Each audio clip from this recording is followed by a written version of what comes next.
মাননীয় জুবিনদাৰ এনেকুৱা এটা প্ৰগ্ৰেম আমাৰ দ্বীপ দৰ্শনৰ নেতৃত্বত ইয়াত কৰা বুলি জনাৰ পিছত তেখেত আমাৰ মাজত ইয়াত উপস্থিত হ'ল আৰু আজি তেখেতে আমাৰ প্ৰাণৰ শিল্পী প্ৰাণৰ জুবিনদাক তেখেতে শ্ৰদ্ধাঞ্জলি জনাবলৈ যাব। আমি সকলোকে সহযোগ কৰিবলৈ অনুৰোধ জনাইছোঁ।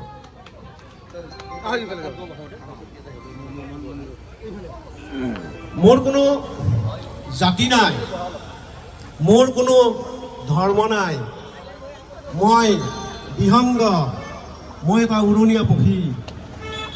যিজন ব্যক্তিয়ে নিজৰ লগুণ, আমাৰ সাহস নাই, আমি এই মন্দিৰৰ ওচৰত নিজৰ লগুণ, নিজৰ এখন চাকি আমি বদলাব পাৰোঁ বুলি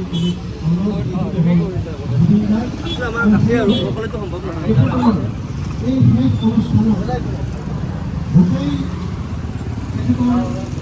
কথাৰে কামেৰে গীতেৰে তেখেতৰ ৰচনাৰে প্ৰমাণ কৰি গ'ল যে তেখেত সচেতন সময় আৰু সঁচাই তেখেত এয়া মাননীয় কুমাৰ ভৱেশদেৱে তেখেতক শ্ৰদ্ধাঞ্জলি জনাই আছে। আমি তেখেতক ধন্যবাদ জ্ঞাপন কৰিছোঁ আজি অনুষ্ঠানত উপস্থিত হোৱাৰ বাবে। এয়া মাননীয় কুমাৰ ভৱেশদেৱে তেখেতক শ্ৰদ্ধাঞ্জলি আমাৰ ইয়াৰ অস্থায়ী মঞ্চৰ ওচৰত প্ৰৱেশ কৰিলে আৰু তেখেতক মঞ্চলৈ আগুৱাই নিবলৈ আমাৰ কৰ্মকৰ্তাসকলক অনুৰোধ জনাইছোঁ আৰু আমি অনুৰোধ জনাইছোঁ তেখেতক এই শ্ৰদ্ধাঞ্জলি অনুষ্ঠানত এই দুখৰ দিনত তেখেতক মাননীয় জুবিন দাক সোঁৱৰি দুআষাৰ বক্তব্য ৰাখিবৰ কাৰণে।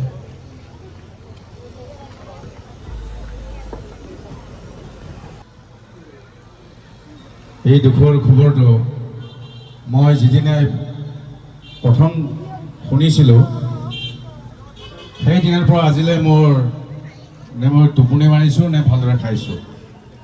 আপোনালোকে বুজি পাইছে আৰু অসমৰ সকলোৱে জানে বা দীপেও জানে যে জুবিন আৰু মোৰ কেনেকুৱা এটা বন্ধুত্ব আছিলে। আমাৰ 98ৰ পৰাই মোৰ যেতিয়া দেহাজান এলবাম ৰিলিজ হয় তেতিয়াৰ পৰাই আমি বন্ধু আৰু ইমান ভাল বন্ধু। মোৰ মিৰ্জাৰ ঘৰলৈ আহে, এনেকৈ বহুদিন আমি কটাইছোঁ মোৰ মিৰ্জাৰ ঘৰত। গতিকে সেইবোৰ কথা মনলৈ আহিলে খুব দুখ লাগে। সেইদিনাৰ পৰা আজিলৈ দুখতে আছোঁ, মানে মনত ফূৰ্তি নাই, নে পূজা নে ফূৰ্তি একোৱে নাই মোৰ মনত, আৰু এইটো মোৰ বন্ধুবিলাকে জানে। আৰু যিখিনি পাৰিছোঁ এই অনুষ্ঠানটোৰ কাৰণে মই লাগিয়ে আছোঁ। ইয়াত নহয়, মই গুৱাহাটীতো লাগি আছোঁ, প্ৰায় গুৱাহাটীলৈ যাওঁ, মিৰ্জালৈ আহোঁ কিবা অনুষ্ঠান থাকিলে। মইনো কি ক'ম, কাৰণ আপোনালোকে জানে আৰু গোটেইখিনি কথা জানে, জুবিনৰ বিষয়ে জানে। গতিকে মই দীঘলীয়াকৈ নকওঁ। মোৰ আজি এটা কথা মনত বাৰে বাৰে আহি আছে। দুইজনৰ এটা গীত খুব জনপ্ৰিয় হৈছিলে, সেই গীতিৰ কথা বহুত মনত পৰে মোৰ, জুবিন আৰু মোৰ। আৰু এই গীতি অসমৰ সকলোৱে জানে, কামৰূপীয়া ছোৱালী, খুব জনপ্ৰিয় হৈছিলে এই গীতি। আৰু এই গীতি গাবিৰ সময়ত বহু আমাৰ কাহিনী আছে, সেইবোৰ মোৰ ইয়াত লুকাই আছে। গতিকে মই বেছি দীঘলীয়াকৈ নকওঁ, সেই গীতিৰে এফাকি গাই দিছোঁ। কামৰূপীয়া ছোৱালী দেখাত যে বৰ ধুনীয়া, তই দেখাত যে বৰ ধুনীয়া, দেখিলে হিয়া দহি যায় মোৰ।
অন্তৰবিলাকো আমাৰ কামৰূপীয়া মানুহৰ অন্তৰবোৰ সিমানেই ধুনীয়া। আমি জুবিন দাক আমি প্ৰতিশ্ৰুতি দিলোঁ যে আমাৰ এই ধুনীয়া অন্তৰেৰে তেখেতৰ বাবে আমি সদায় কাম কৰি যাম। আজি এটা এই দুখৰ দিনত মণিকাঞ্চন সংযোগ ঘটিছে। সেই মণিকাঞ্চন সংযোগ আমাৰ দুজন স্থানীয় শিল্পী, বৰ মৰমৰ শিল্পী, বৰ প্ৰাণৰ শিল্পী, বৰ আপোনৰ শিল্পী। আৰু সেই শিল্পীগৰাকীৰ মনটো ধুনীয়া বাবেহে আমাৰ দৰে এইখন সৰু ঠাইত আহি ইয়াত উপস্থিত হ'ল। তেখেতে শ্ৰদ্ধা জনালে, তেখেত আহি দুফাগি গান গালে। সেইজনে হ'ল আমাৰ মৰমৰ শিল্পী কুমাৰ ভৱেশদেৱ। আৰু এই কুমাৰ ভৱেশক আমি একো দিবলৈ নাই, আমি আজি নাহৰেই বিলাই আছোঁ। কাৰণ যিজন ব্যক্তিয়ে নাহৰ ভাল পাইছিল সেই নাহৰ আমাক দিব। আমাৰে এজন আৰু অতি মৰমৰ শিল্পী, আমাৰ ওচৰৰ প্ৰাণৰ শিল্পী দীপদৰ্শনে। আমি কৈছোঁ সেইটোৱেই কাৰণে মণিকাঞ্চন সংযোগ, এই মণিকাঞ্চন সংযোগ সদায় জীয়াই থাকক, সদায় ঠিকে থাকক। আমি তেখেতক সেৱাটো দিবলৈ অনুৰোধ কৰিছোঁ।